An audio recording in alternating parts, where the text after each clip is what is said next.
De forma que nós vamos conversar hoje sobre um romance, eu diria, um romance erótico. Eu já de pronto vou deixar, porque provavelmente essa pergunta vai surgir e a gente vai poder, então, definir o que nós pensamos sobre isso, que eu falei que isso é um filme erótico, mas que alguns poderiam dizer que é pornográfico. E essa vai ser a primeira grande dúvida sobre a qual a gente vai discutir. O que é erótico e o que é pornográfico? Não há um consenso sobre isso. É claro que cada um de nós também terá uma opinião sobre essa questão, mas, classicamente, esse filme foi considerado um filme erótico, produzido por uma escritora polonesa, em cima de um livro de uma escritora polonesa, em que a gente vai vivenciar logo de saída questões extremamente curiosas sob o ponto de vista, vamos dizer assim, social. Nós estamos assistindo uma reunião de um grupo mafioso na Sicília, onde uma jovem foi passar as férias, e esse grupo mafioso está discutindo questões de uma briga entre famílias mafiosas também. Então, isso vai proporcionar a possibilidade da gente começar a analisar o que é que fez com que a gente tivesse essas comunidades com esse tipo de poder. Porque, na verdade, eles surgem de pequenas estruturas de produtores de pequena monta no sul da Itália que precisavam se organizar para se defender, de alguma forma, de um domínio dos grandes produtores daquela região. Isso se assemelha um pouco, antes da gente começar o filme, mas isso já se assemelha um pouco às nossas comunidades no Rio de Janeiro, em que o Estado, um pouco ausente, faz com que se crie famílias, estilo mafioso, que dominam regiões em algumas comunidades do Rio de Janeiro. De forma que esse filme ele tem uma atualidade para nós, Rio de Janeiro, São Paulo, grandes centros brasileiros, que mostram com que a ausência do Estado já determine uma certa interferência de pequenos grupos que se posicionam em defesa da sua liberdade. E é isso que essa família começa a discutir, e o que a gente vê logo de saída é num diálogo entre dois líderes dessas famílias, que elas não concordam muito no tipo de trabalho. Então, essa família já começa a questionar os assuntos que estavam sendo discutidos entre as duas. Mas isso é de só menos importância, mas o que mais importa é que, no meio dessa discussão, começa a surgir um novo personagem, alguém que vai representar, na trajetória do filme, o protótipo do que nós chamamos de hoje de um homem alfa. Então, esse homem alfa está sendo construído. É claro que ele não nasceu homem alfa, ele não nasce com essas características que a gente depois vai definir, mas ele vai, aos poucos, sendo construído para que ele possa sobreviver dentro dessa estrutura. Muitas vezes, essa construção pode não ser tão satisfatória para ele, mas ele vai ter que conviver com essa construção. É como se fosse... Eu tenho uma metáfora para isso, que eu gostaria muito de trazer para vocês, é porque a importância do outro, a importância da construção social, faz com que nós, quando nascemos, absolutamente, vamos dizer assim, vulneráveis, nós precisávamos criar uma estrutura, uma espécie de uma casca dentro da qual nós pudéssemos sobreviver. E, às vezes, essa casca ela é, até certo ponto, um pouco desconfortável na medida em que a gente vai crescendo.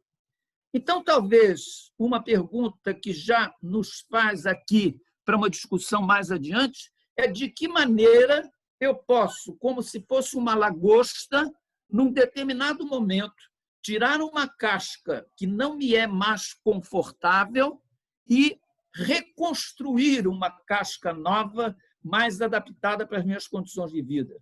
É claro que essa modificação de casca, isso não se faz, vamos dizer assim, facilmente. Nós temos muita dificuldade de lidar com isso, porque essa mudança, essa transformação que a gente faz em nós mesmos, ela em princípio, nos expõe ao predador. Em princípio, ela permite que você fique vulnerável durante esse tempo de transformação. E esse tempo de transformação, que é feito tecnicamente através da psicoterapia, ela fragiliza esse indivíduo nesse processo de se reconstruir. Mas aqui está o momento em que essa casca de construção desse novo mafioso, que vai representar um homem idealizado, esse homem alfa, que é presunçoso, poderoso, bem estruturado, extremamente simpático, muito cioso dos seus direitos e muito, vamos dizer assim, agressivo até certo ponto, que traz, por um outro lado, um momento de uma participação muito simpática sobre alguns aspectos, sobre o qual a gente vai discutir mais posteriormente. Por outro lado, a gente está assistindo, em contraste a esse homem alfa, eu diria a presença desse homem beta. O homem beta está ali sentado no seu sofá, com uma garrafa de cerveja em cima da mesa, um controlador de televisão, um laptop em que provavelmente ele está fazendo uns jogos de videogame, e, de repente, essa jovem, a grande personagem que vai aparecer, a chamada, o nominho dela é Laura, é Laura? É Laura. Laura o convida para um relacionamento amoroso e ele simplesmente descarta isso, ele simplesmente desconsidera a solicitação que ela faz. E, nesse momento, a gente vai começar a discutir uma situação, uma nova perspectiva, que é a perspectiva que distingue homens alfa e homem beta, que é a perspectiva nova de que essa jovem, que não foi aceita em termos de um convite para uma relação sexual, ela vai se masturbar. É uma técnica que vocês estão vendo bastante modernizada, porque ela tem todo o de masturbação, e essa masturbação, discutir como é que nós vemos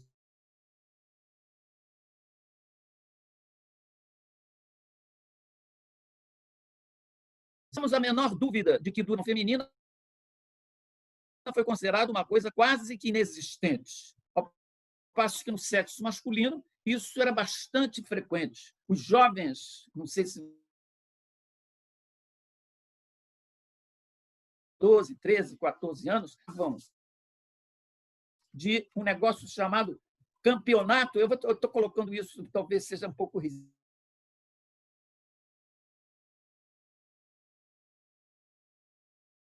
estão concordando comigo, a distância, que nada mais é do que passar uma linha e, em masturbação comuns, 4, 5 meninos se masturbando, eles apostavam em quem conseguia ejacular mais longe. Isso era um campeonato que os meninos faziam de uma forma assim bastante espontânea, sem nenhuma grande crítica, porque, afinal de contas, a sociedade sempre, de alguma forma, incentivou o desenvolvimento da sexualidade masculina. Sempre foi uma coisa que a sociedade não só aceitava facilmente, como também, até certo ponto, estimulava, o que não era a mesma coisa para o mundo feminino. E, ainda que a gente tenha um percentual muito menor de mulheres que estatisticamente se masturbam, hoje nós consideramos a masturbação, dentro da sexologia, como um processo de amadurecimento feminino.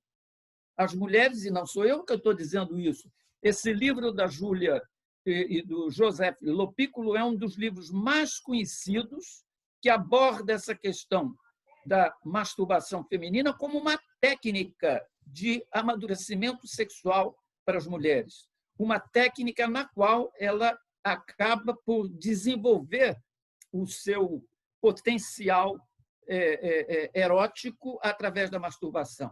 Eu gostaria muito de ter, neste momento, um feedback da minha audição. Eu estou sendo ouvido? Tá, sim. Eu estou ouvindo bem. Pode seguir, está sendo ouvido. Está ouvindo e está promovendo reflexões. Muito obrigado.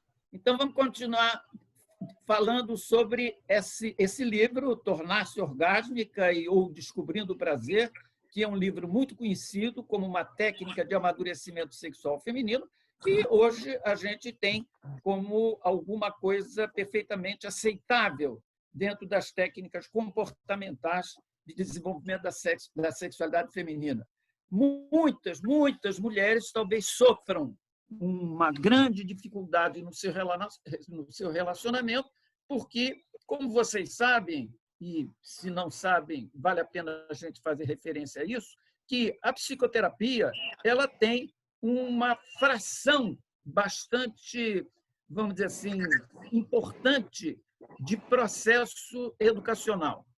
Há um componente, vamos dizer assim, educacional muito marcado em qualquer processo terapêutico, mesmo aqueles em que lidam com as questões das pessoas de uma forma muito mais profunda. Mas há sempre um toque pedagógico no processo de psicoterapia. E, dentre esses de educação sexual feminina, está essa proposta de que essas mulheres se conheçam mais, que percebam mais o seu corpo. Afinal de contas, com muita frequência, as mulheres nem sequer se olham, quanto mais se tocarem. Algumas mulheres consideram ainda olhar para a sua própria vulva como se fosse uma coisa assim, bastante destituída de razão, o que, na verdade, mostra o quanto do desconhecimento, por exemplo, e do contrário que é a sexualidade masculina, em que os meninos, com muita frequência, se mostram e fazem até concursos, enfim, cada um deles se mostrando, tomando a sua genitália com bastante facilidade o conhecimento sobre o desenvolvimento sexual. Isso faz com que, neste filme, vocês veem que a masturbação masculina, nesse caso, não foi que eu queria trazer de contraste, ela não foi feita como uma masturbação. Né? O menino aqui, o Máximo, esse jovem, ele não se masturba durante um voo. Ele tem uma figura a quem ele recorre com absoluta destituição de qualquer problema afetivo, e essa jovem, então, faz um coito oral que nada mais é do que para ele, nada mais é do que uma masturbação. Então, vocês vejam a diferença em que uma masturbação feminina e a masturbação masculina exercida com poder machista é capaz de mostrar para a gente essa diferença. São Paulo, aeroporto de Guarulhos e conexões, devido à capacidade de nossa... Professor Braga, eu acho que... É porque que o Braga abriu já o microfone. Continuamos? Já foi. Pode continuar, professor. Continuamos. E aqui, novamente, o poder posando. Né? Essa cena que eu fotografei para vocês do filme, o pouso do avião mostrando este jovem como um estereótipo bastante marcado do poder.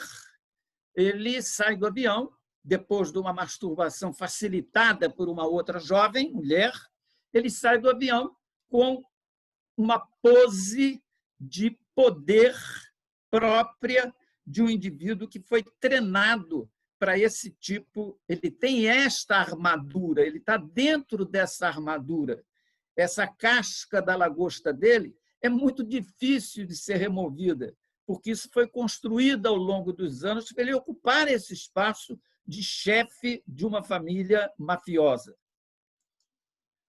Ao contrário, na cena em que nós estamos mostrando o contraste entre esse homem alfa e esse homem beta que está comemorando com a sua namorada o seu aniversário, vocês podem notar com muita clareza o olhar de desprezo dela a toda manifestação que ele faz comemorando o aniversário dela. A gente vê bem em que o filme toca nesse segundo aspecto, a diferença entre os homens dito alfas e os homens dito beta. E, nesse momento, vai surgir pela primeira vez uma pergunta que vai reaparecer ao longo do filme. É uma pergunta, novamente, de exercício de poder que ele faz a ela no momento em que ela estava andando sozinha pelo jardim, e ele pergunta a ela: você está perdida?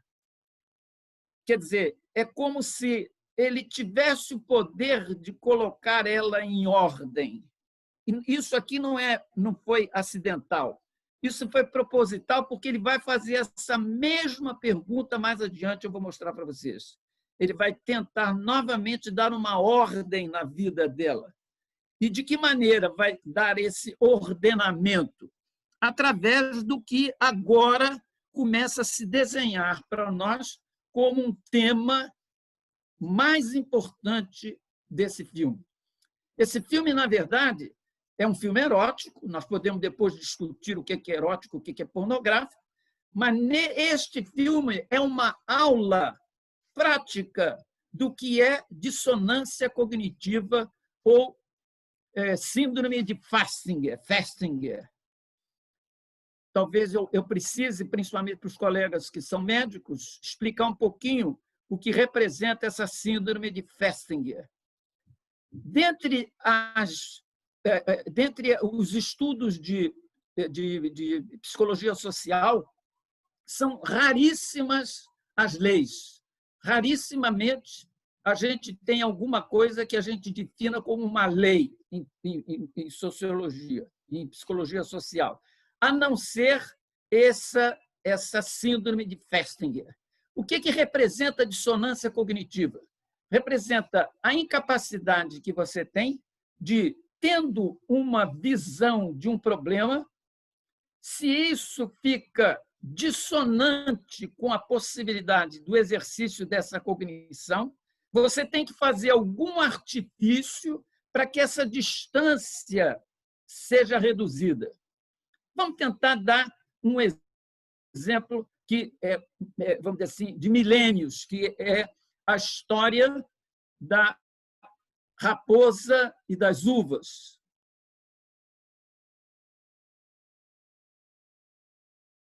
E ela não consegue, e ela toma conhecimento, toma cognição da impossibilidade de conseguir pegar as uvas. O que ela faz? Eu vou diminuir a distância entre a minha cognição de desejo para que isso fique menos sofrido. Então, ela olha para as uvas e conclui assim: afinal de contas, elas estão verdes. Quem vai querê-las? Vejam, a impossibilidade de satisfação de um determinado desejo faz com que ele minimize essa distância. Agora, vocês vejam, esse jovem, aliás, antes de eu continuar, o que vai ser essa aula prática sobre dissonância cognitiva, eu vou lembrar a vocês que certamente vocês conheceram, ouviram falar na chamada Síndrome de Estocolmo. O que foi a Síndrome de Estocolmo? Um fato concreto do século passado, mas ainda dentro do nosso milênio. Houve um rapto num banco em Estocolmo. O raptor teve que conviver durante muito tempo com a figura que ele havia raptado, e depois de um certo tempo, essa jovem raptada o aceita e se enamora dele, casa com ele, casa na prisão, ele vai preso e ela vai casar com ele na prisão. Ela faz para aceitação daquela violência de ser colocada como prisioneira, sequestrada, ela faz uma cognição menor de acabar por aceitá-lo. Aqui a mesma coisa. Nós estamos diante de uma violência. Não há como se ver de outra maneira. Em qualquer que seja a interpretação que a gente faça, nós estamos diante de um rapto. É uma violência. Quais são as consequências que a gente vai ter disso? Nós vamos ver que o filme vai tentar colocar almofadas muito prazerosas, muito confortáveis, numa situação de violência que é o rapto. Isso sem dúvida nenhuma.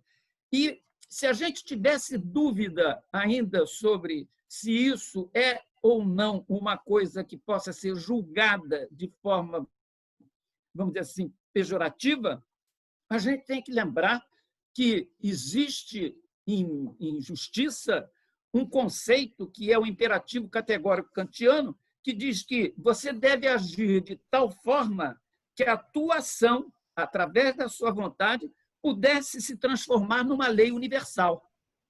Então, se todo mundo pudesse raptar um ao outro, o rapto deixaria de ser uma questão não ética. Mas a questão é que você não pode imaginar que todo mundo faça rápido de todo mundo para poder transar, mesmo que você dê a essa transa isto aqui, que vocês estão vendo na próxima cena. O que acontece nessa cena? Trapião. Alô? Oi.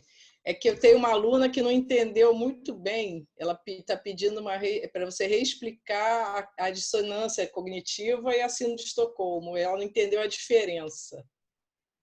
Sim.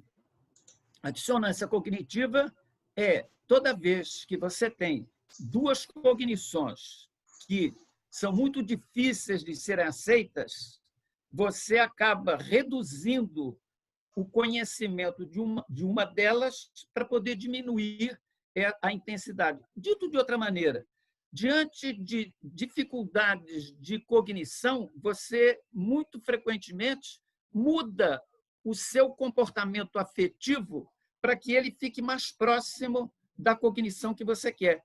Então, é mais ou menos aquilo que a gente falou da síndrome de Estocolmo. O que aconteceu? Aquela menina que vai ser prisioneira, que vai ficar raptada, que vai ficar sequestrada durante algum tempo, ela sente o absurdo que é ela ter sido sequestrada. Mas, aos poucos, ela vai mudando a sua forma afetiva de ver aquilo para que aquela cena seja um pouco mais aceitável.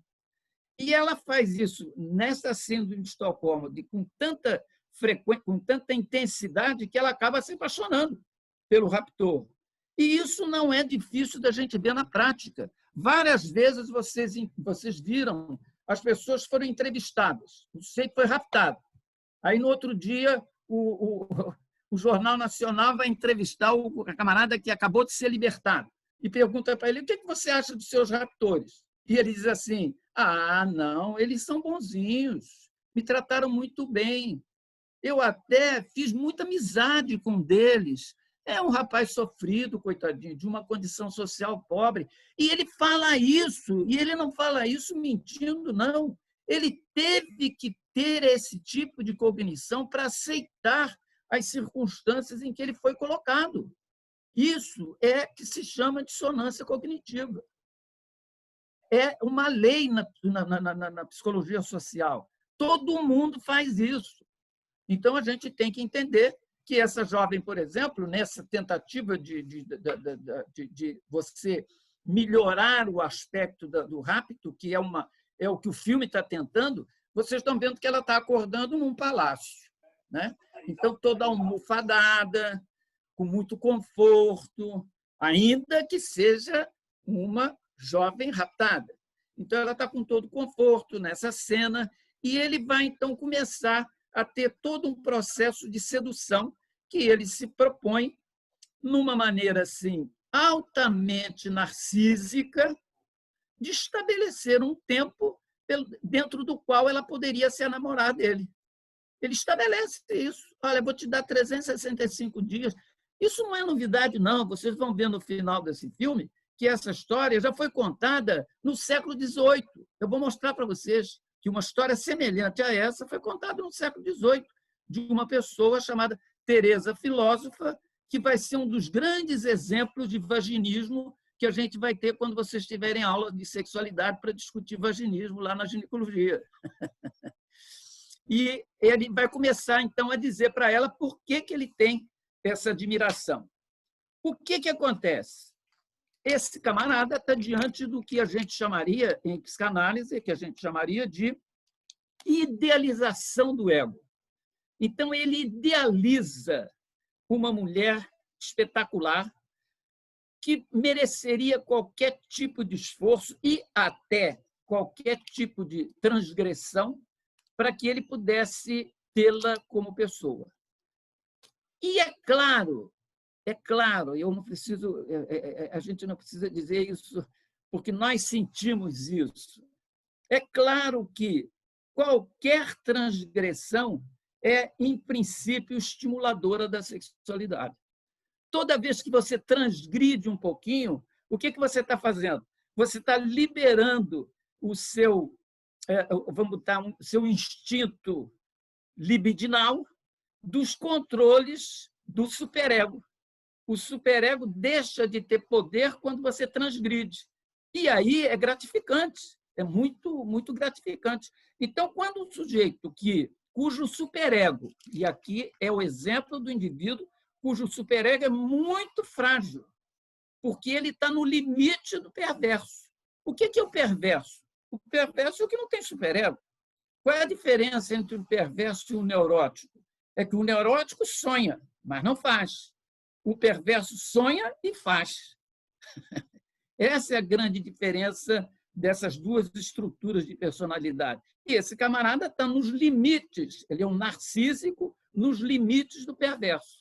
E a gente vai ver que nas cenas que vão transcorrer aí, ainda que elas sejam extremamente agradáveis de serem vistas, porque são cenas de transgressão, elas são cenas propiciadas por uma estrutura perversa que não tem superego.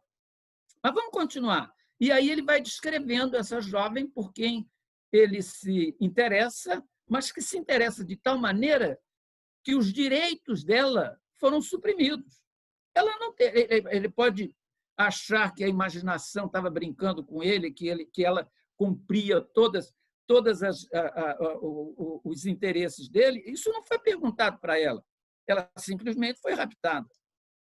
E ela, no início, começa a perceber o quanto que ela está sofrendo nesse processo. Muito bem. Para fazer essa coisa toda ganhar uma dimensão histórica, ela é levada para um local onde você tem o vulcão Etna, onde tem uma lenda em que houve um rapto de figura de Zeus. E aí essa montanha ela vai também lembrar disso, que, de acordo com essa lenda, Zeus aprisionou Tífon lá. Então, há um álibi para o rapto agora, um álibi histórico. Não vamos nos preocupar, não. Esse negócio de raptar gente aqui para trazer para essa ilha é uma coisa que existe desde o tempo da Grécia. Também houve uma redução da dissonância cognitiva. Novamente, houve uma redução, na medida em que isso historicamente estava apresentado. E aí ele vai seduzi-la, levando ela para fazer compras. Eu tenho uma amiga minha, muito amiga minha, que me disse que essa cena deixou ela assim, muito tocada. Ela se imaginou na cena sendo com aqueles indivíduos carregando as compras e ela decidindo sobre as compras. Isso fez com que ela se sentisse muito gratificada e se identificou na cena como aquela poderosíssima jovem que começa a fazer compras nas grifes mais importantes da Itália.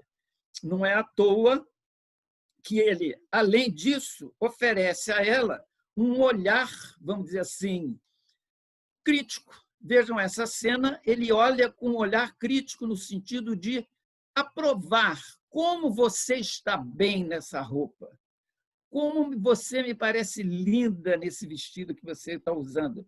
Quer dizer, toda essa linguagem é uma linguagem permanente de sedução. E essa jovem, aos poucos, vai sofrendo todo esse processo de transformação daquela violência que a trouxe até ali para conviver, vamos dizer assim, de uma maneira mais razoável com aquela situação. Ainda que existam alguns momentos um pouco mais agressivos, eles vão ficando cada vez menos marcados e ela ainda tenta, uma última vez, escapar daquela situação de rapto. E ela procura os dois guardas e, obviamente, nós estamos falando de uma... o filme está falando, não necessariamente sendo uma verdade, mas o filme está falando de uma polícia corrupta que não aceita, que não reconhece que ela foi raptada e ela pede ajuda, mas nada acontece. E ele aí repete aquela frase que eu falei no início do filme. Estão vendo aqui? Ó, você está perdida? Novamente, ele aparece como um indivíduo capaz de colocar ordem na vida dela. Então, novamente, você está perdida e ele aparece dando coisa. Ela ainda tem alguma lucidez e chama a atenção dele de que essas coisas todas estão levando eles para uma situação muito desconfortável. Mas o filme quer justamente reduzir a dissonância da cognição entre o afeto e o rapto. E aí ela é levada para um verdadeiro castelo, um jantar à luz de velas, onde é servido todo tipo de comida que ela gostaria. E a gente começa a perceber que há uma certa concessão dela já para isso, né? Ela, de alguma forma, já está concedendo a possibilidade de um romance. E nesta cena, muito interessante, é uma cena em que eles estão, vocês vejam, numa mesa muito distante, ela já se permitiu fazer a crítica à comida que foi servida, que ela diz, esse nhoque que você serviu, a minha avó faz muito mais gostoso, mas você não precisa matar o cozinheiro por causa disso, né? Para vocês verem o nível de decisão do sujeito. E aí ele se levanta, há uma certa... Nesse momento, eu vou voltar um pouquinho, só para dizer para vocês que, nesse momento, há um certo suspense, né? O diretor do filme faz um certo suspense. Ele levanta, faz a volta em torno da mesa e vai chegar, passa por trás da cadeira dela e, muito próximo dela, ele diz assim, ele diz a frase que é a frase selo do processo sedutivo. Diz ele assim, eu gostaria que você me ensinasse a ser gentil com você. Eu fiz um silêncio proposital, porque todas as vezes que eu discuti esse filme com alguma jovem mulher, essa frase elas consideraram o momento mais romântico da história, em que ele pede, por gentileza, ele pede, por favor, que ela ensine a ele a ser gentil, já que ele não sabe ser gentil. Isso dá a ela um poder, e isso tudo é muito sedutor do filme.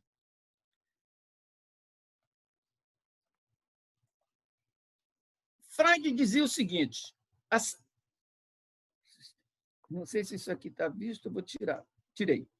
A satisfação da felicidade ao satisfazer um impulso instintual selvagem, não dominado pelo eu, é incomparavelmente mais forte do que aquele obtido para saciar um instinto domesticado. Isso aqui justifica plenamente o despertar tão atraente Ele está falando isso num livro chamado O Mau Estado da Civilização. Isso aqui é uma prova de que o filme aproveita esta diferença de satisfação de um instinto selvagem, não controlado pelo superego, pelo eu aqui que ele chama, mas aqui é o superego que ele está falando, que é incomparável, sem dúvida nenhuma mais forte do que obtido ao saciar um instinto domesticado. Muito bem. Uma série de cenas que eu vou ultrapassar, porque são cenas para a gente ver isoladamente. Talvez não valesse a pena a gente ver aqui, nesse momento, rever todas as cenas de sexo, que são muito bem feitas e que contrasta duas coisas muito interessantes nessas cenas eróticas. Primeiro, é que ele é um homem extremamente forte e com um corpo muito bonito, e ela é uma mulher mignon, que ele, então, joga para o lado, joga para o outro, bota por cima da cabeça, bota embaixo da mesa, enfim. Ele faz o que quer com um corpo bem mais frágil, e isso tudo faz com que tenha um despertar de interesse dessas cenas muito grande. E ela, então, vai apresentar essa figura à família dela. Olhem que coisa interessante. Novamente, a gente está voltando, depois do filme ter toda uma postura erótico-pornográfica, ele volta a uma normalidade social. Ela vai a um casamento, ela ganha um buquê, no lançamento do buquê, ela é premiada com o buquê, o que vai fazer com que ela seja a próxima jovem a se casar. Ela apresenta o jovem à família, o pai e a mãe dela, e ela é muito bem ele é muito bem aceito pela família, até porque ele, de uma forma muito sincera, quando é perguntado o que você faz, ele disse: eu sou mafioso, eu sou criminoso, eu sou marginal. Mas ele é um marginal tão simpático que nenhum dos dois, nem pai nem mãe, acredita. E aí, pasmem, continua se discutindo, o filme continua, desculpe, oh, meu Deus, espera aí. O filme continua, espera aí, eu tenho que voltar aqui porque essa cena é muito importante. Essa cena aqui, ó, é muito importante. Ela vai experimentar um vestido de noiva.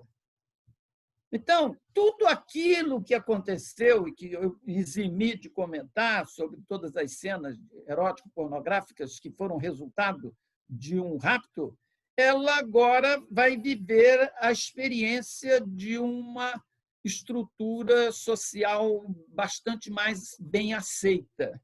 Então, ela vai se vestir de noiva e está muito feliz em representar esse papel comportado, né? Que se espera, que todas as mulheres esperam, sempre se despedindo dessa amiga que permanentemente aparece do seu lado e que dá informação para ela de que ela certamente não é tão bem aceita pela família dele. Mas ela não está considerando isso, e o filme continua, e eu já estou quase acabando para que a gente possa abrir a discussão. O filme diz que a família contrária dele tem intenção de matá-la, e a cena final, as cenas finais são quando ela vai numa estrada, provavelmente naquela Costa Amalfitana, em determinado momento ela entra num túnel e não aparece do outro lado, fazendo a gente supor no filme de que ela havia sido realmente assassinada naquela trajetória. Quem leu o livro, eu não li o livro, mas as pessoas que leram o livro e comentaram comigo me dizem que esse não é necessariamente o final que se entende no filme. No filme parece que ela o abandona, ao invés de ser assassinada pela família contrária à família mafiosa dele. Ele sofre muito com isso, com a morte dela, e isso tudo termina de uma forma assim bastante dramática, em que ele reconhece uma perda, né? E essa perda é uma perda muito sofrida para ele, e faz ele lembrar novamente daquela figura idealizada que ele construiu na cabeça e construiu na vida. Isso tudo me lembra muito a idealização da lenda do Pigmalião. Não sei se vocês conhecem, Pigmalião era um escultor na ilha de Chipre que idealizava uma mulher, mas idealizava de tal maneira que ele não podia nem esculpir um modelo, porque não havia modelo capaz de ser aquilo que ele imaginava ser uma mulher perfeita. Então, ele tira de dentro dele, de dentro da cabeça dele, ele tira uma figura feminina e faz uma estátua de mármore belíssima. Ele era um grande escultor, faz uma estátua de mármore belíssima, que é a mulher idealizada por ele, mas que é de pedra. Até que num dia, então vocês vejam, ele idealiza tanto aquela mulher que ela, apesar de ser absolutamente idealizada por ele, nunca poderá representar uma realidade para ele, porque ela é de pedra. E ele, então, vai a uma festa em que a deusa do amor, e ele pede à deusa do amor que arranjasse uma mulher parecida com aquela que tem na estátua que ele construiu. E a deusa do amor disse: isso é impossível, porque nós não podemos nunca criar na realidade a nossa fantasia, a nossa idealização. A idealização nunca será real. E a vida nos mostra isso, né? A gente idealiza os pais, a gente idealiza os parceiros, a gente idealiza os filhos, como se eles devessem corresponder exatamente àquilo que você imagina ser um pai, ser um parceiro ou ser um filho. E isso é que faz com que a gente tenha o que a gente chama de síndrome de Pigmalião. Então, essa deusa diz para ele não, que não há como você fazer. O que ela faz num milagre é transformar aquela estátua de pedra numa estátua viva, de carne, e que tem um final feliz, porque ele, quando volta, percebe que ela respira, que ela corresponde às expectativas amorosas dele, que ele a beija, que está quentinha, enfim. O término da história é muito simpático, muito feliz. Muito bem. Termino aqui praticamente lembrando a vocês duas coisas. Primeiro, que esse filme não representou uma novidade em termos de cinema, porque há bem pouco tempo tudo isso foi contado foi mais ou menos uma recriação de um outro filme de muito sucesso, que foram os 50 Tons de Cinza, que já tem talvez uns 5 ou 10 anos que tenha feito sucesso. E mais antigo ainda é essa história aqui que eu trouxe para vocês. Esse livro, chamado Teresa Filósofa, é um livro anônimo, possivelmente de um autor que vive a própria experiência, que é o Marquês de Darjan, 1704. Esse sujeito, Teresa, é uma jovem que tem uma experiência de vida amorosa bastante intensa, mas que ela não consegue ser desvirginizada. E, naquela época, seria esse o termo que a gente utilizaria. Hoje, a gente diria que ela era uma vagínica, e nós podemos voltar a isso na discussão. E, sendo uma vagínica, ele propõe a ela que ela vá para o castelo dele, ela vai ler todos os livros dele, ele tinha uma coleção de livros eróticos, ela vai poder curtir todos os quadros que ele tem, também são quadros eróticos, e se ela, depois de ver os livros dele e não gostar, e ver os quadros dele, e ainda assim não quiser transar com ele num coito vaginal completo, ele liberaria ela. Ela aceita a aposta e perde a aposta, porque os livros eróticos que ele oferece, os quadros eróticos que ele oferece, representam uma verdadeira terapia para a sua questão de vaginismo. Não é hoje o método mais recomendado pelos sexólogos, nem pelos ginecologistas, nem pelos fisioterapeutas, e é possível que ninguém esteja fazendo esse tipo de terapia de vaginismo. Mas é uma das propostas literárias. Eu termino tudo isso com o seguinte: com um texto de origem psicanalítica de Cláudio Eiseric, que está no livro do Cordioli, que é um livro clássico de terapia, de psicoterapia, que diz o seguinte, e eu queria que lesse, que eu vou ler isso com calma, para a gente poder abrir as discussões. Inegavelmente, o rompimento dos preconceitos e da rigidez do sistema social que esteve vigente nos últimos séculos, e aqui eu chamo a atenção de que talvez no mundo moderno nada tenha mudado tão intensamente do que os conceitos de sexualidade feminina. As mulheres tiveram uma lucidez em relação à sua própria sexualidade invejável, desde trabalhos importantíssimos de Rosemary Basson, desde o ano 2000. O tempo hoje está passando com uma tal velocidade que isso tudo que eu estou falando já tem 20 anos. Os primeiros trabalhos em que a sexualidade feminina passou a ser vista como alguma coisa inteiramente diferente da sexualidade masculina, pela Rosemary Basson.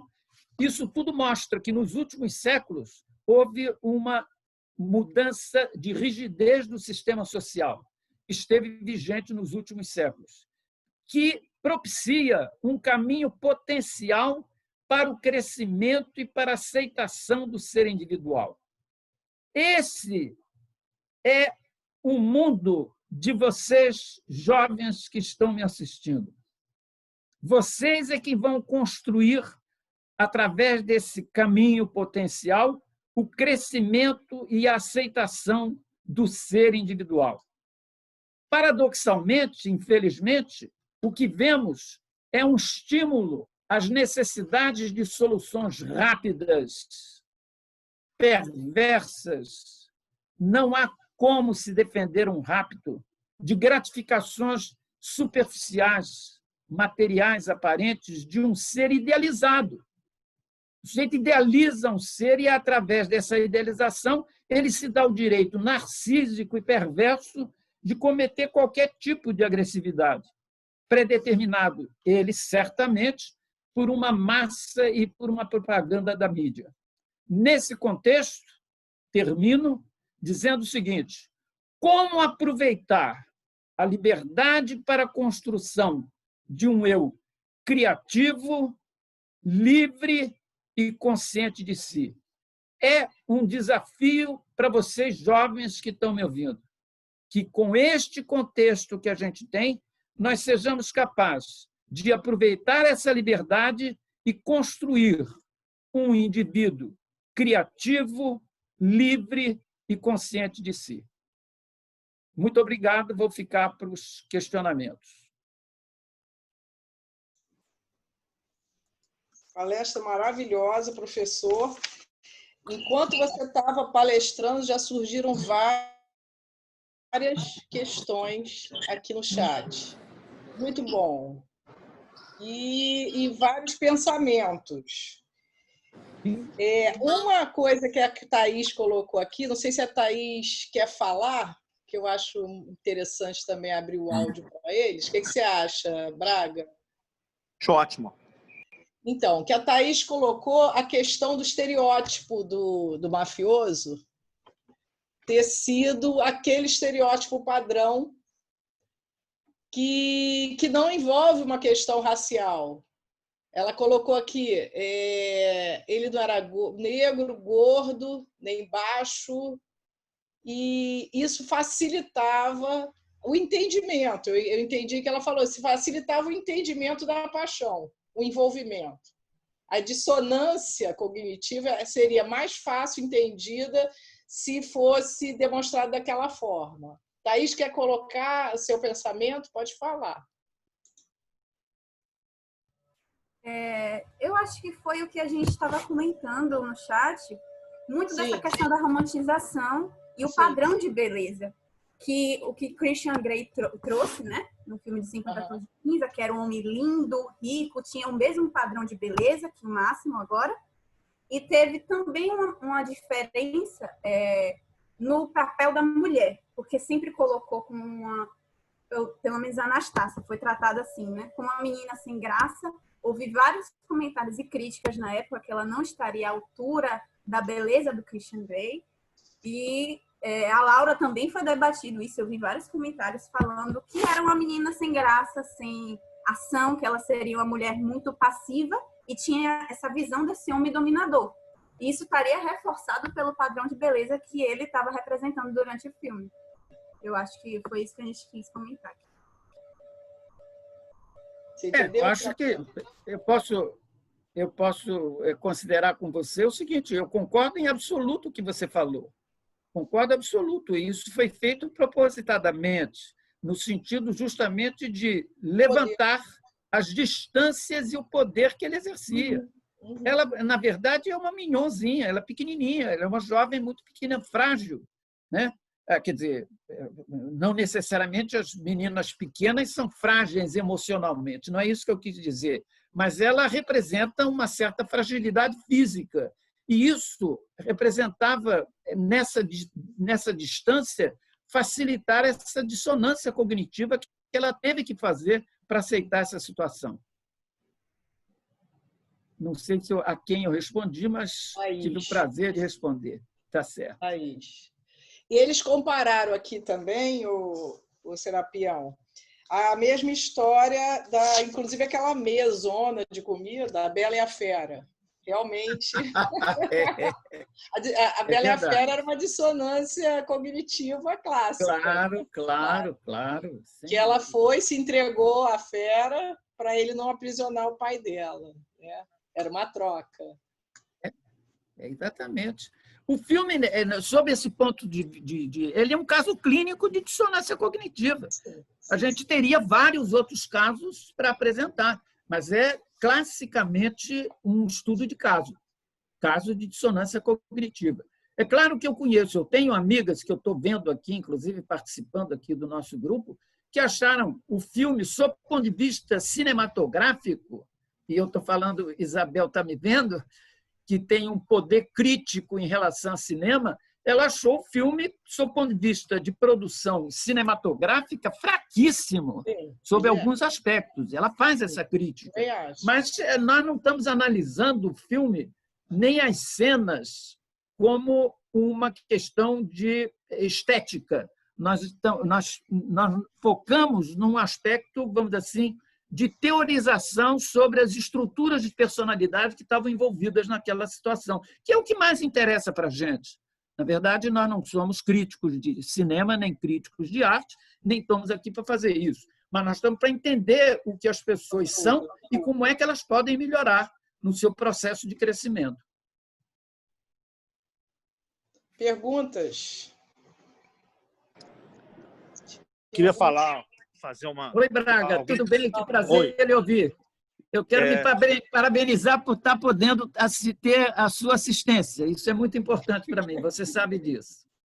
Maravilha, professor. Que generosidade poder receber tantos conhecimentos que o senhor nos deu. Peço desculpas pelo som, porque eu estou no aeroporto de Brasília, mas não podia perder essa aula, mais uma vez, de poder ser aluno do senhor.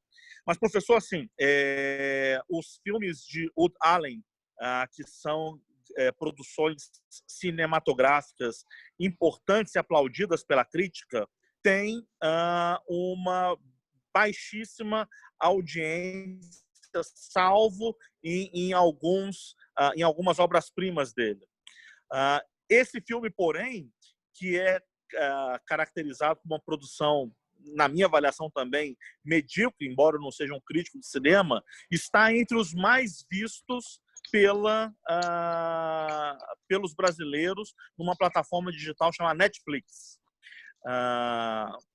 E justamente o filme ele é visto, várias pessoas dizem que revêem o filme, e aí não revêem apenas nas cenas que podem ser chamadas de eróticas ou pornográficas, mas eles revêem o filme envolveu as pessoas. Não obstante, algumas pessoas disseram que não conseguiram terminar de assistir o filme, tal a ojeriza que o filme lhes provocou. Fato é que o filme incomodou. E como que um filme com tanto clichê, como que um filme que não traz absolutamente nada de inédito, como que um filme que repete uma obra talvez já esgotada, com 50 tons de cinza, consegue mexer, na opinião do senhor, com o público brasileiro? São duas vertentes, né? Ambas refletidas numa única palavra, afeto. E quando a gente usa a palavra afeto, nós não falamos afeto somente no sentido positivo. Uma coisa que nos afeta não é necessariamente uma coisa boa, é uma coisa que nos afeta. Então, algumas pessoas foram afetadas pelo fato de verem aquele filme como um filme pornográfico. Outros foram afetados porque viram naquele filme um filme erótico. Em ambas as circunstâncias, o que você tem é uma transgressão. E a transgressão, sob o ponto de vista psicanalítico, ela é sempre agradável. Por quê? Porque é uma realização do desejo sem nenhum tipo de força de superego que o controle. Então, a transgressão é sempre agradável. E a gente vai ver que tem certas situações em que a transgressão é até contrária à resposta biológica. Indivíduos, por exemplo, em cenas que biologicamente ele está com um nível adrenérgico elevadíssimo, ele tem muito prazer. Então, é o que acontece, por exemplo, com um sujeito que transa num elevador, sempre na expectativa de que, de repente, a porta do elevador vai abrir. Ele está com adrenalina até aqui na testa, mas ele está excitadíssimo, porque nós não sabemos por quê que, apesar de você ter um estímulo adrenérgico tão intenso, você tem prazer. Não há uma explicação muito biológica sobre isso. A gente prefere apelar para a psicanálise, que diz para a gente que, na verdade, ele pode estar com níveis altos de adrenalina, mas ele está com um superego muito frágil, porque permite que ele libere o seu instinto de risco com muita facilidade. A gente tem fotografia de pessoas que transam na linha do trem, só levantam da linha do trem quando o trem apita. Isso é muito interessante, porque elas têm um prazer em fazer isso, um prazer que é absolutamente contrário a qualquer nível adrenérgico, eles estão em pleno estresse. A outra que pede para transar na varanda. O vizinho está vendo, mas ela vai para a varanda e gosta de transar na varanda. Então, não há uma explicação muito lógica entre o biológico, que é adrenérgico, e a resposta sexual desses indivíduos. Isso a gente não sabe explicar. A gente prefere utilizar o conceito psicanalítico para justificar uma situação como essa. Agora, a pergunta que não veio, e que eu queria também, porque você, na verdade, professor Braga, você, na verdade, colocou entre linhas, é que o filme que você disse poderá ser visto pornograficamente por aqueles que não aceitaram, ou ser visto eroticamente por aqueles que aceitaram, a gente não conseguiu dizer precisamente o que é que faz com que uma coisa para uma determinada pessoa seja erótico e o que é que faz que para uma outra pessoa seja pornográfico. Tem uma definição de diferença entre pornográfico e erótico que é risível e piada. Eu vou dizer, antes de dizer o que eu penso razoavelmente de uma forma um pouco mais científica. Dizem, por piada, que erótico é aquilo que você faz e pornográfico é aquilo que os outros fazem.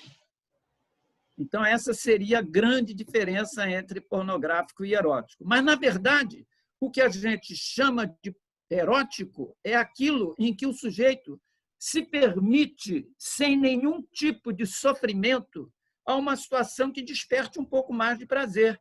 Mas está longe de ser um rapto, está longe de ser qualquer tipo de violência. Então, qualquer tipo de violência, qualquer tipo de submissão, qualquer tipo de compra do corpo do outro, qualquer tipo de forçar uma situação através do uso de droga para se fazer um filme pornográfico, isso é pornográfico. o que distingue o erótico do pornográfico é o uso do outro, o uso violento do outro. Não sei se respondi a sua questão. Serapião, deixa eu colocar umas coisas aqui que até a Fernanda que colocou aqui. Ela botou assim: eu queria saber se eles acham que esse tipo de filme deveria ser proibido, porque ele nitidamente não foi feito para gerar esse senso crítico e reflexão, mas sim apenas romantizar essa situação que é completamente problemática. Ela está dizendo, se você acha que deveria ser proibido esse tipo de filme, porque nós estamos fazendo uma reflexão crítica a ele, com a sua visão, que está sendo maravilhosa, mas não foi para isso que o filme veio. O filme veio para romantizar uma situação de sequestro. Qualquer tipo de restrição, qualquer tipo de censura não é boa, em princípio, para mim, a não ser censura que preserve indivíduos não totalmente construídos, como jovens, né? Então, se você faz uma censura limitando alguma entrada ou alguma permissão para um indivíduo que está em fase de crescimento, que precisa de uma orientação mais cuidadosa, sem dúvida nenhuma, eu acho que pode haver algum limite. Mas limite para adultos não existe, porque para adulto, Yara, não existe certo e errado, existe a consequência. Se você faz uma tolice, o que você tem é que assumir a responsabilidade da tolice que tu fez. Entende? O adulto não pode mais ser manipulado. O adulto tem que sofrer as consequências do que fez. Consequências, inclusive, jurídicas, policiais, enfim, todas as consequências. Agora, para a criança, não. Para a criança é diferente. A gente tem uma responsabilidade como adulto de criar um mundo que seja um mundo, vamos dizer assim, habitável pelas crianças que estão sendo educadas. A Juliane coloca aqui. Você queria falar, Braga? Braga? Não, só para reforçar, assim,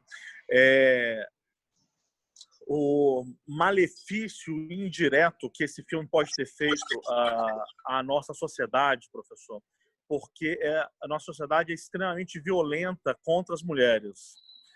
E nesse momento de pandemia, há um aumento no registro de violência contra as mulheres. E nós temos um filme que romantiza isso, sem dar a mínima condição de reflexão para as pessoas, de fazer uma análise crítica, ou mesmo de poder contar com o saber generoso do senhor para compartilhar essa análise, nos faz pensar sobre responsabilidade, sim. E eu não sei, professor, se a fala democrática, plenamente democrática, do que tudo é permitido desde que se coloque uma faixa etária aqui no sistema televisivo brasileiro, ele não existe.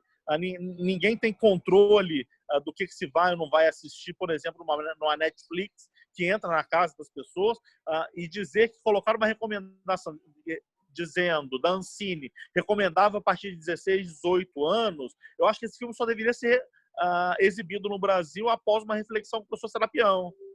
Então, fora disso, os riscos são muito grandes para as mulheres brasileiras que apanham dos seus maridos, professor, que são estuprados nos seus leitos domiciliares pelos seus parceiros.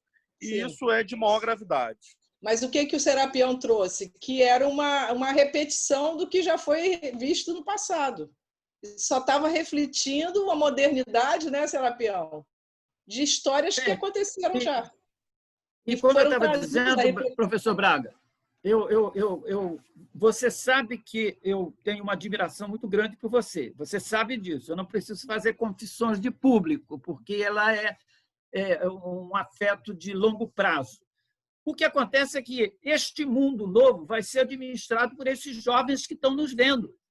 Eles vão ter que criar um sistema que uma Netflix não possa trazer prejuízo para as estruturas sociais. Eu não vejo que isso possa ser definido com tanta facilidade por um mecanismo de censura. Eu prefiro que a gente comece a discutir isso muito seriamente que a gente seja capaz de levar essa discussão das questões de sexualidade para todos os níveis.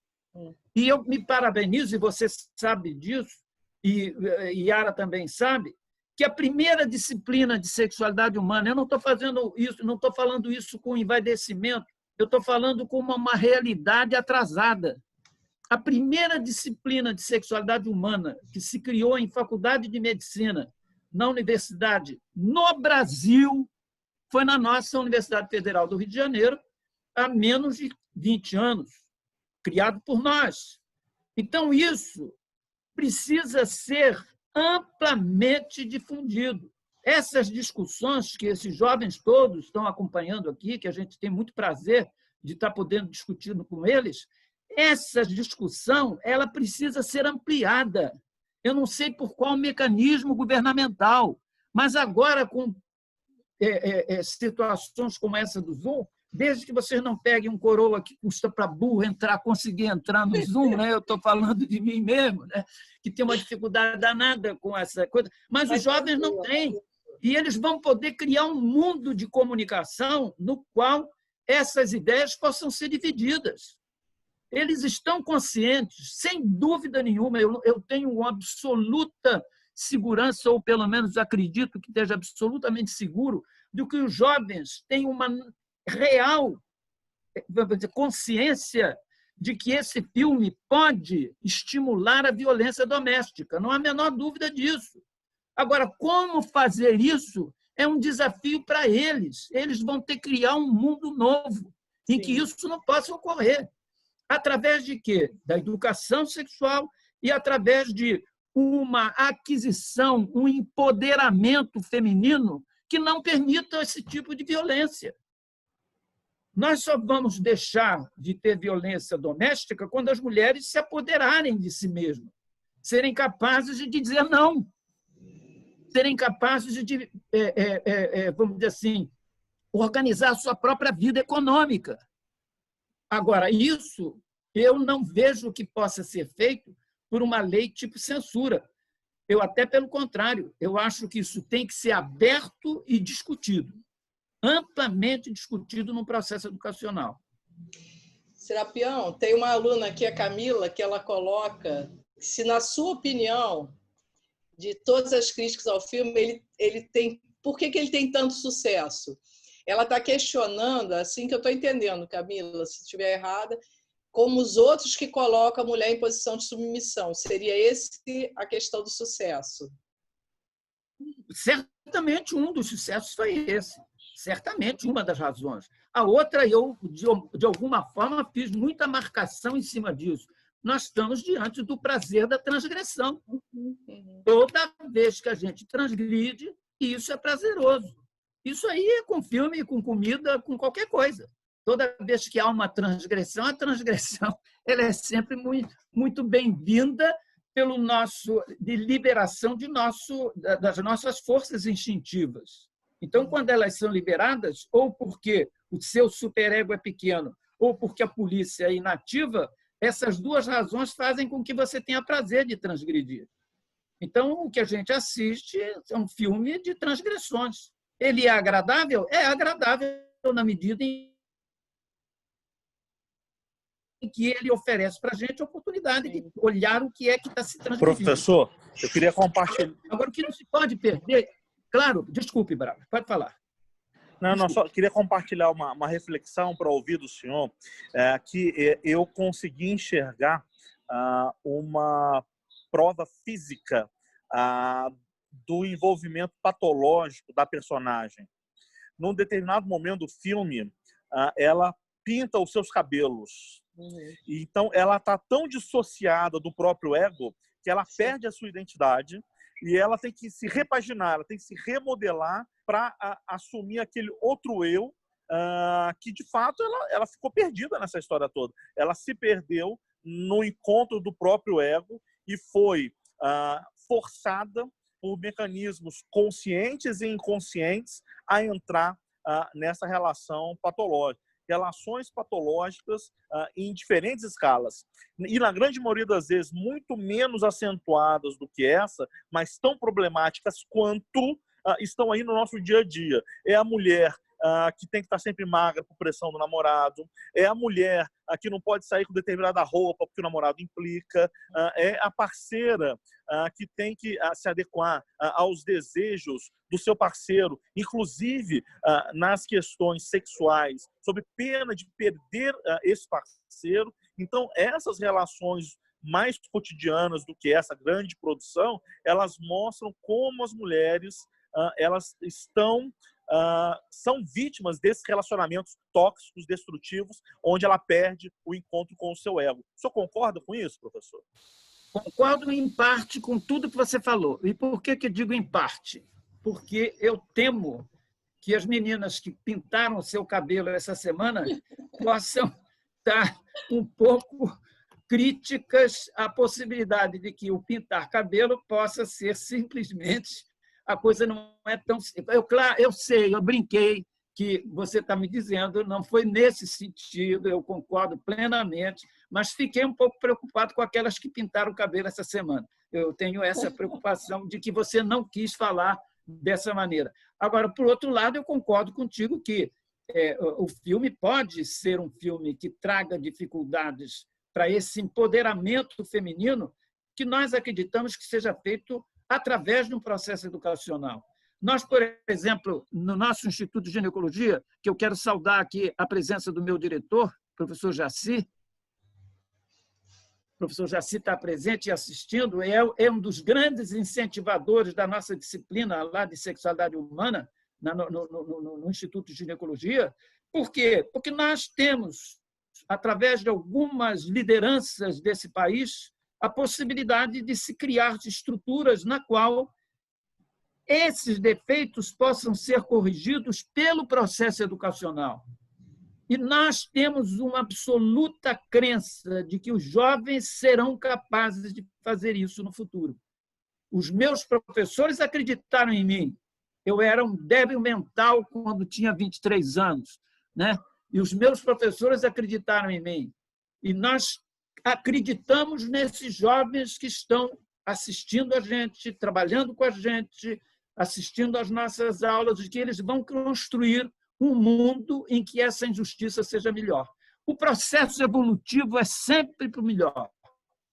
O processo evolutivo em qualquer nível, biológico ou psicológico, ele sempre evolui para alguma coisa melhor. Yara. Oi. Professor Jaci. Fala, professor Jaci. Fui citado, né, pelo nobre Serapião. Serapião. Muito bem-vindo. Um dos grandes malefícios dessa virose é a sua ausência no Instituto de Ginecologia. Estou com saudade, Serapião. Beijo para você. Olha, eu queria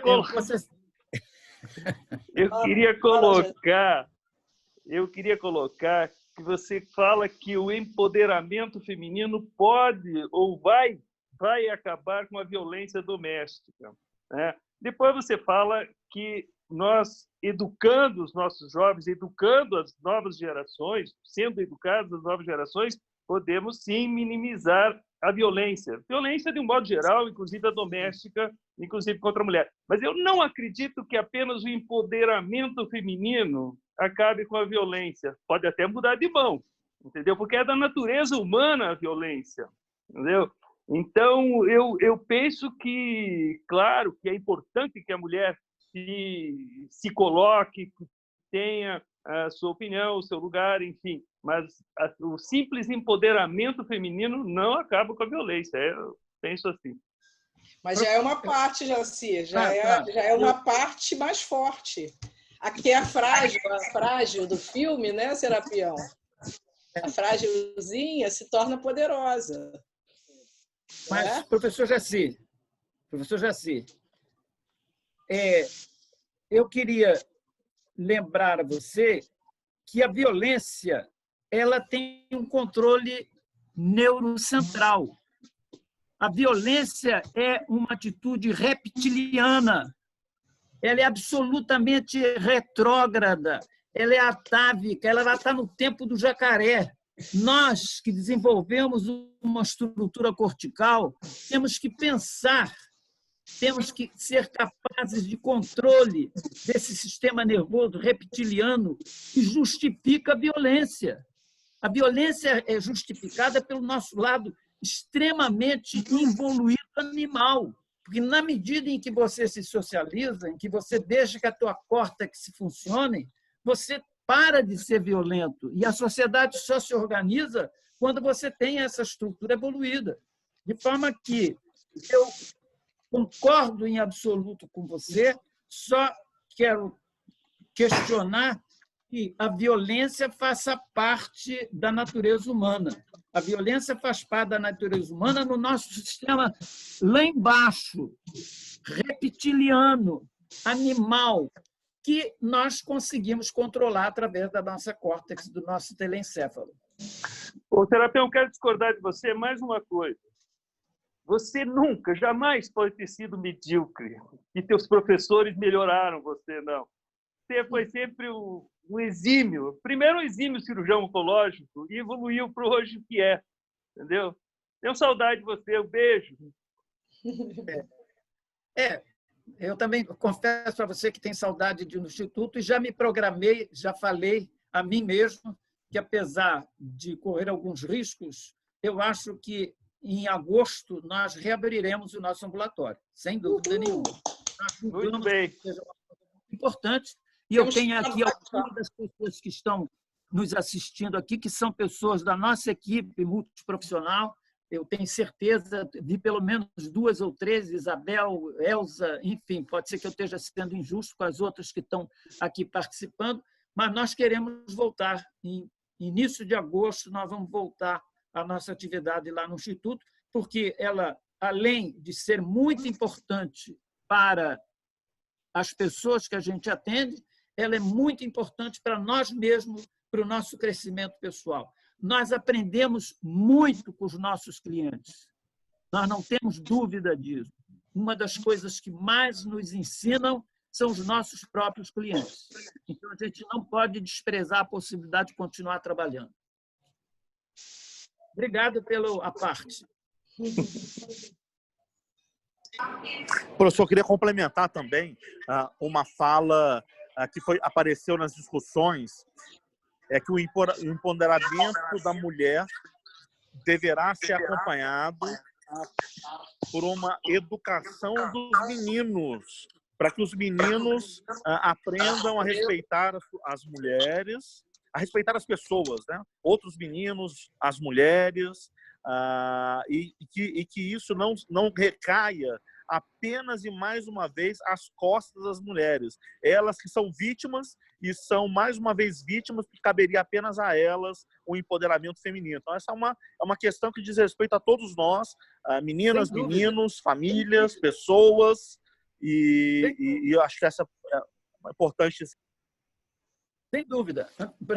Professor Braga, eu queria só lembrar, e certamente Isabel e Elza estariam aqui testemunhando, que na nossa disciplina, num determinado momento, nós apresentamos as modificações propostas pela Rosemary Basson, talvez alguns conheçam, outros não conhecem bem, mas foi a grande inovadora da visão moderna da sexualidade feminina, uma canadense viva. Ela fez essa nova leitura da sexualidade feminina, em que chamou a atenção, de uma forma muito clara, da importância da afetividade, do carinho, da delicadeza,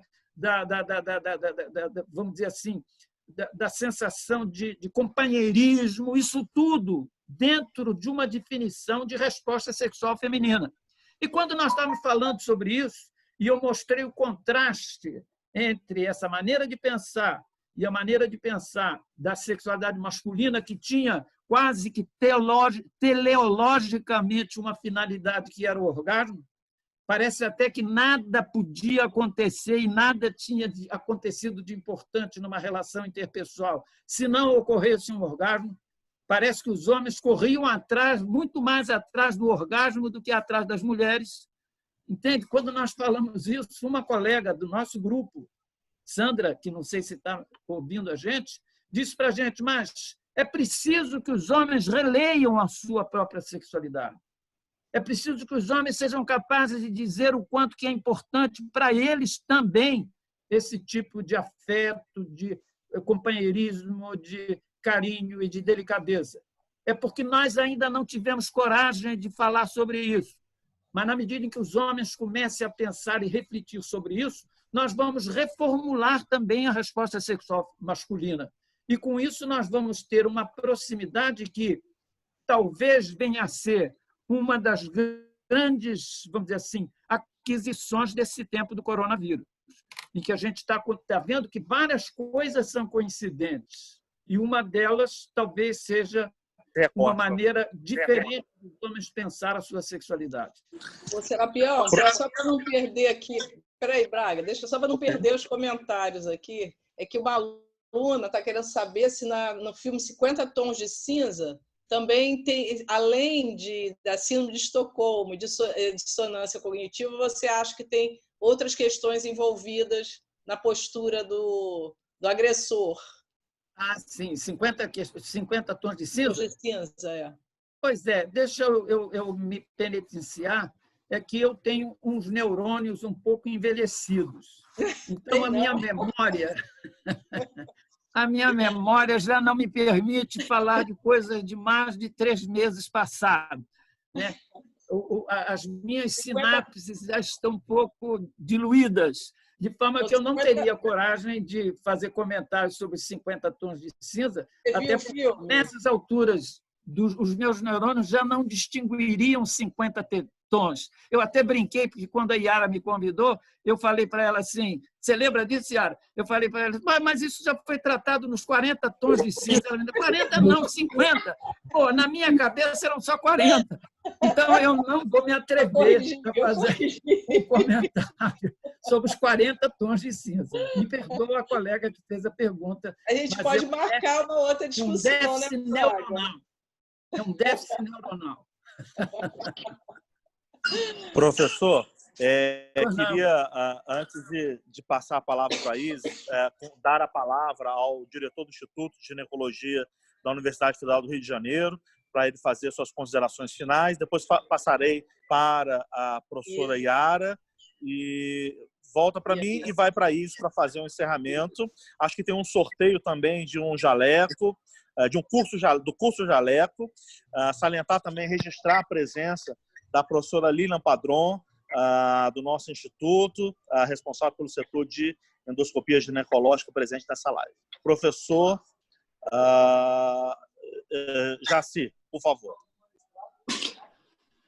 Ô, Braga, obrigado pelas considerações. Eu vou usar esse tempo só para dizer que eu sou um sujeito extremamente privilegiado.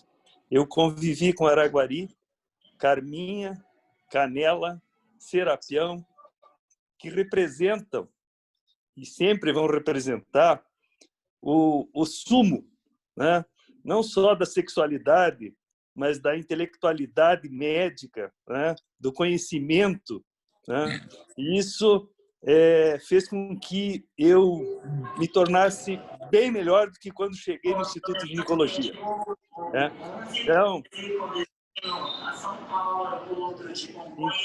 eu tenho que agradecer a todas as pessoas que participaram da minha formação e contribuíram tanto com a medicina nesse aspecto da sexualidade humana.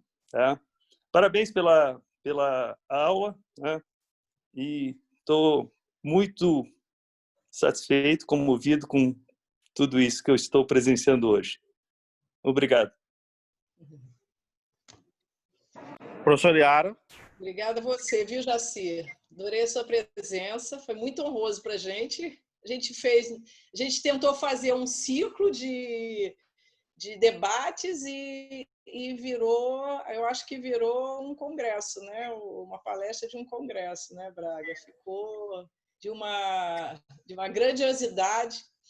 Eu queria agradecer o Serapião pelos conhecimentos, pela reflexão que fez a gente ter a respeito do filme, aonde a gente chegou na discussão da violência, na discussão do tipo de estereótipo para romantizar o filme. Eu acho que ele ganhou um destaque muito maior do que aquele que a gente viu assim apenas no Netflix. A sua presença sempre faz a gente refletir. E eu acho que os alunos, eles escreveram bastante coisa no chat, trouxe reflexões maravilhosas dos alunos. Tem aluno aqui querendo fazer a sua eletiva, perguntando se aceita aluno de fora da UFRJ. Aceita? Não, a eletiva não é minha, não. A primeira eletiva é da universidade. Segundo, ela é de uma equipe multiprofissional que eu tenho muito prazer e muita honra de pertencer, onde a gente tem psicólogos, psicanalistas, fisioterapeutas. Mas ela está ligada à medicina. É um grupo que realmente o Instituto de Ginecologia conseguiu montar e que a gente realmente vai retomar, viu, professor Jaci? Certamente, em agosto, nós teremos um retorno da atividade. Mas então, o aluno que quiser se inscrever, a inscrição é feita diretamente na Faculdade de Medicina. Mas é só aceita aluno de fora, que eu não sei dessa informação. Não, se o espaço físico do nosso anfiteatro permitir, nós não temos nada contra a participação de colegas, até mesmo que não sejam estudantes ou profissionais que queiram acompanhar a disciplina. Agora, desde que a prioridade de espaço seja para os alunos de medicina da Universidade Federal do Rio de Janeiro. O Instituto de Ginecologia corrobora com essas palavras, né, Serapião? Você sabe até que de fora, sim. Tá? Mas a gente vai consultar isso. Tá bom. Tá bom. Professor, foram mais de 170 participantes nessa live. Um sucesso absoluto que apenas a chancela do seu nome poderia antever ou garantir. Muito obrigado. Muito obrigado. Muito obrigado. Isis, gostaria de passar a você para as suas considerações e proceder ao encerramento desse nosso encontro da Liga de Ginecologia e Obstetrícia da Universidade Federal do Rio de Janeiro, que você tem a honra de presidir. Sim, com certeza. Professor Serapião, eu acho que, primeiramente, eu não tenho nem palavras para descrever o quanto a gente é grato pela presença do senhor, por poder estar aqui, né, dividindo todo o seu conhecimento com a gente. E como sempre, o senhor sempre surpreende, sempre nos traz reflexões, que é muito importante para a gente, que é a nova geração da medicina, né? A nova geração poder ter esse contato e ter essa troca. Então, muito, muito obrigada. Foi excelente, nós estamos tendo feedbacks muito bons, o pessoal se envolveu bastante, perguntou bastante, e eu acho que nada impede que a gente possa continuar gerando esse tipo de discussão para a gente poder dividir esse conhecimento e, quem sabe, melhorar, né, as próximas gerações nesse sentido de conseguir ter essa visão, problematizar o que precisa ser problematizado, sem precisar, de fato, proibir nada, e sim sempre se baseando no conhecimento. Então, muito obrigada mais uma vez, foi excelente a aula, as pessoas gostaram bastante, os alunos interagiram bastante, e é uma honra para a gente ter o senhor aqui. Obrigada também à presença de todos que assistiram. A gente teve um público bastante estável, com mais de 70 participantes. E a ideia é essa, né? A gente cada vez mais conseguir agregar pessoas que às vezes nem são da UFRJ, nem são desse círculo, e conseguir trazer o conhecimento, já que a gente tem a honra de ter o professor Serapião como nosso professor, a gente quer conseguir dividir isso com mais pessoas possíveis. Então, muito obrigada a todo mundo que estava presente.